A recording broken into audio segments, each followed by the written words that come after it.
Well, a muggy night here at Spillane Field has turned into a buggy night, but fear not, we have a wall of bug spray, not allowing any of these bugs to penetrate our inner circle here. The entire crew joins us here on the field. Jacob Toby, Andre Sims, Matt Feld, and I'm Jake Garcia. Guys, Wareham was winless in their last 7. Their last loss of the season was probably their worst of the season, but they get a big win tonight against the Bourne Braves and take over sole possession of second place in the Western Division. We'll start with you, Jacob. Let's start with the guy who went bye-bye baby tonight, Nico Giratano, also his first extra base hit of the season. Yeah, coming off a bad 12-3 loss at Falmouth Wednesday, Nico Giratano bounces back with the team in general. He went yabo, as Matt Feld likes to say, down, wrapping around the right field pole, gone, home run, fair all the way. You love to see that. It came from the left side, which we've talked about mostly. Most of his power comes from his right side. He's actually a better hitter from the right side, but we saw him go pull it down the left field, or the right field line rather, batting from the left-handed side. Really good for him. He's been struggling all season long offensively. You know what he can do defensively. He's a star-studded shortstop defensively, but it's really good to see him get going offensively with him and Grand Prix going back and forth day and day. The last 10 days they've been switching off, so really good to see. Jerry Weinstein was really happy for him after the game. The sky is blue, and Matt Feld is talking about the 9th inning. What's new? Nothing. But Matt, again, this Wareham pitching staff made it interesting. Ryan Wilson started the inning, couldn't get out of it after loading the bases, but Jake Mathis came in and really put forth a gutty performance. Yeah, I talked to pitching coach Jim Lawler after the game was over, and he said the plan was to go to Mathis should an emergency situation arise, and he came in with a terrific curveball, threw 2 straight to Dave McKinnon to get up 0-2, and then induces the line out to third base off the changeup down and in, and then gets the last out again via the changeup. So all in all, Mathis comes in with the bases loaded, 1 out, and is completely unfazed against the middle of the Braves lineup, displaying terrific off-speed repertoire all around. Andre, you had a good night. 2 interviews in the books. Two high-profile figures as well, Cooper Ferris and Cole Freeman's dad. I don't know his name, but, I mean, Cole Freeman's dad is good enough for me. Also, the top of the order tonight had a great performance, just like you did. So congrats there. There's a link. What can you say about the top of the order?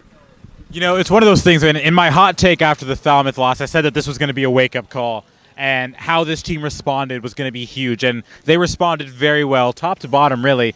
But the top of the order especially, Freeman, Metz, and Bart, all collecting multiple hits. Bart had 3 RBIs. I talked to him post-game. He said it just felt good to see the balls drop that weren't dropping and get some runs across the board in bunches and this, that, and the other. And so the top of the order really showed me something today. They had a lot of fight. They weren't necessarily dinking and diming singles. They were driving the ball. They were driving the ball to the opposite field. It was a very very good performance from the top of the order. I guess my takeaway from the game, the starter tonight, Ethan Small, maybe have solidified himself an all-star bid. He continues to be stretched out as a starter for Wareham after being used strictly as a reliever at Mississippi State. It's what scouts love to see, a guy who can be stretched out and have good outings. Not his greatest outing tonight, but still a quality one at that. Hot takes are going to go around now. We talked about instant replay in the broadcast. I'm sure there are going to be a few more hot takes spewed forth here, starting with Matt. Well, this was only game 29 for the Gatemen, and it was a long season, still almost 3 weeks to go, but this is about as close to a must-win, in my opinion, as you're going to get. A battle for second place. Hyannis loses, so the Gatemen retain a 3-point advantage back in that second-place spot. Again, Katuitt stays hot by beating Harwich for the second time in a week. So all in all, a really big win for this Gatemen team to solidify themselves in second place in the Western Division. Jacob Toby, you're next. Watch out for Katuitt. But my really hot take is Joey Bart at the number 9 hitter, or rather Joey Bartosik, the number 9 hitter, went from starting this season the number 1 hitter, goes down to the bottom of the order, 3 stolen bases in the last 2 games. We've seen him really active on the base pass. We've used his speed. So it's really dynamic to see him and then Cole Freeman at the top of the order go back-to-back there.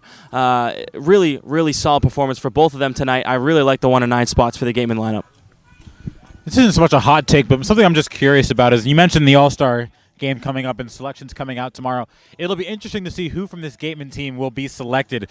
It's been a wildly inconsistent season from both ends, so there's only a few people that have the statistical lines that really scream all-star, like a Robbie Metz or a Cole Freeman or a Gunnar Leger, things like that. But outside of those gimmies, given the fact that this has been such a roller coaster of a season, it'll be interesting to see who from this team gets the nod. In the interest of us not getting eaten alive by bugs, I will not give a hot take tonight. Oh! Sorry about that, guys. That'll wrap up our post-game show. Thanks so much for tuning in. We'll be back at it tomorrow when Brewster comes to Wareham. Our post-game show will go forth as normal from there. So Wareham beats Bourne tonight for the 3rd time this season and now takes over sole possession of 2nd place in the West. Thanks for watching.